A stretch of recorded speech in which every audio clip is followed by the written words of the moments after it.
उस दिन रीमा के घर कई वर्षों बाद उसकी पुरानी सहेली रंजना उससे मिलने आई थी। दोनों बातें ही कर रही थी कि थोड़ी ही देर में रीमा की ननद, जो कि किसी दूसरे शहर से आने ही वाली थी, वह भी आ गई।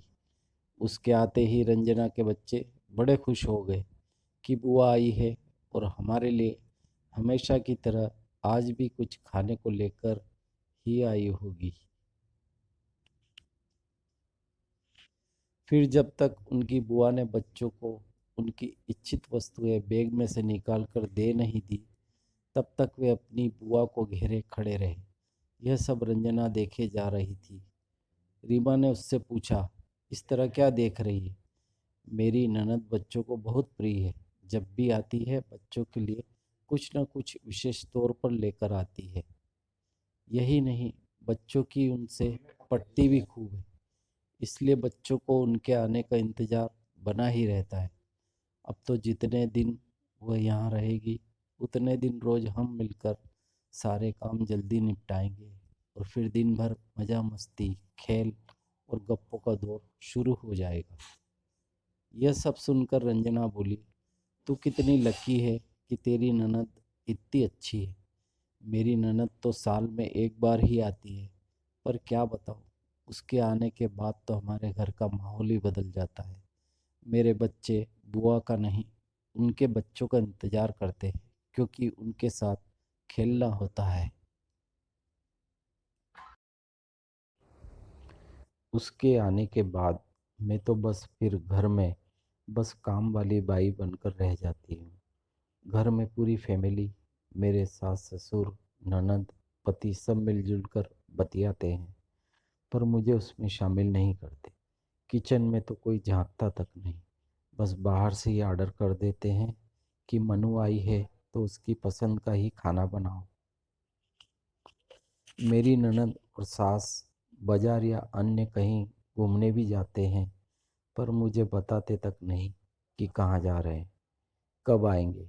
यहाँ तक कि हमारे घर की साल भर की सारी प्लानिंग भी मेरी ननद ही करती है। अभी हमारे घर में रिनोवेशन का कार्य शुरू होने वाला है, ऐसा मेरे कानों में सुनाई दिया है। यह भी मुझे बताया नहीं गया, उसका डिज़ाइन भी वही सिलेक्ट करेगी। कहने को मेरा ससुराल मेरा घर है, पर मुझसे किसी बात में राय तक नहीं ली जाती। दूर बैठी मेरी ननद ही सब तय करती है। मेरे पति भी इस मामले में कुछ नहीं बोलते। ननद का तो अपने ससुराल और मायके दोनों पर राज चलता है। रीना की कहानी में तो शादीशुदा ननद ने घर में दखलंदाजी की, और दूसरी ओर कविता की कहानी सुनी। उसकी ननद घर में ही है। उसकी शादी हो चुकी थी, पर किसी कारणवश उसका तलाक हुआ और अब तो मायके में ही है। यहाँ तो हालत और भी गंभीर है, क्योंकि ननद के साथ सिंपैथी भी है। जिस कारणवश घर में कविता को तो किसी भी कार्य में कोई महत्व दिया ही नहीं जाता है। ऐसा कई घरों में होता है। जब बेटी घर में हो तो बहू को अनदेखा किया जाता है, उसे कभी सराहा भी नहीं जाता। और तो और, कोई बहू की तारीफ कर दे तो सास यह जरूर कहती है कि मेरी बेटी भी कुछ कम नहीं है। पर ये औरतें यह क्यों नहीं समझती कि आखिर बहू या भाभी भी एक इंसान है।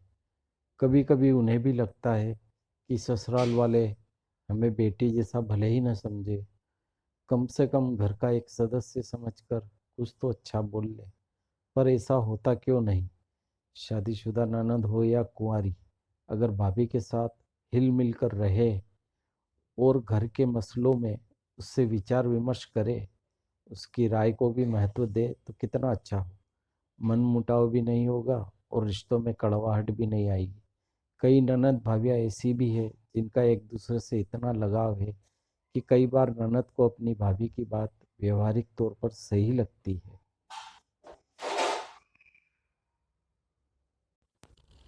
वह सास बहू में भी मधुर संबंध बनाने का सुंदर कार्य करती है, और सहेली या बहन जैसी ननद भाभी को सर्वथा प्रिय होती है।